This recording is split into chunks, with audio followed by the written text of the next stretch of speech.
Hi, my name is Dennis Villa. My student ID number is 8001726. I'm presently taking up graduate certificate in business administration. I'm going to be presenting to you about business communication and conflict resolution aspects. I'll be providing concrete examples of how conflict resolution is successfully addressed through business communication and then making recommendations. What is business communication and conflict resolution? According to Gopal, communication is the main integrating ingredient of business. Team Publications stated that conflict is normal in an organization because of differences in values, needs, feelings, and resources. Therefore, conflict resolution means ending the conflict permanently by getting to the bottom of the problem, as stated by Burton. Let's think of business communications as fluids that we use to maintain a car: gasoline, engine coolant, engine oil, brake fluid. When we use these fluids properly, parts of the car work excellently. But when we put the fluids in the wrong part of the car breaks down. The only solution is to get a mechanic to investigate the problem.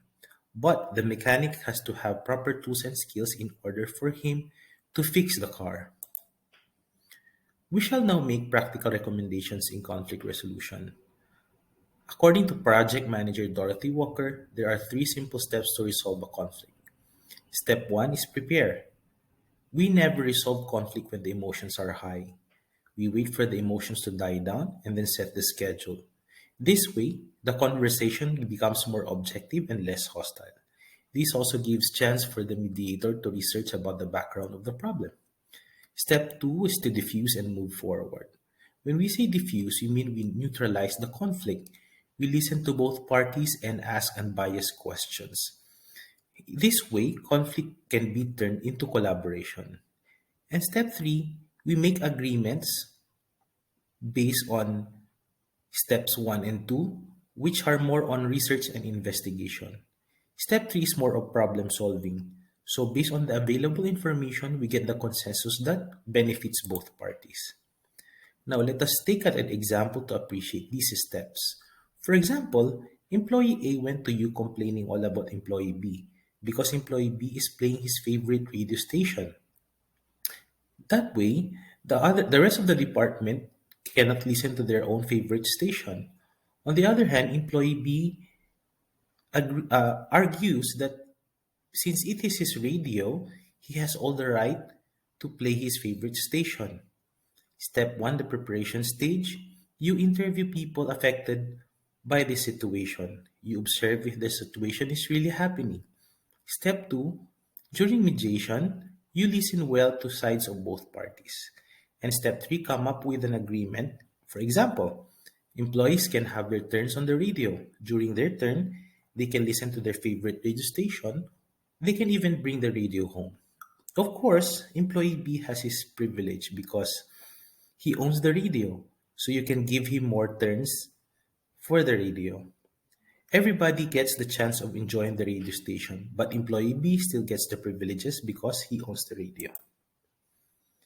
Effective communication is essential in resolving the conflict. That is why we have to have the right tools. These are technology, skills, and training. Under technology, we have video chat, team collaboration, and social media. These tools makes business communication easier. For example, for video chat, it allows face-to-face communication despite the distance. For team collaboration, meetings, coordination, and project management are enabled. And for social media, it's a perfect tool for keeping up to date on the colleagues' activities and interests. For skills, we have written, oral, and listening. For writing, it is needed in drafting letters or general communications for the business. For presentation, can be used when presenting findings for both sides in mediation. And negotiation is important in coming up with an agreement. Listening is a commonly overlooked skill, but equally most important, especially in conflict resolution. For training, we have either individual based, which is upskills, or team based, which is team building. Let me conclude by leaving you with a statement from Steve Jobs when asked about conflict resolution.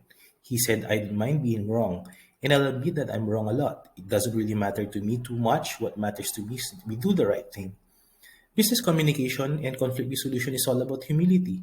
When you listen more than you speak, it shows humility. When you collaborate and compromise instead of competing or avoiding, you show humility.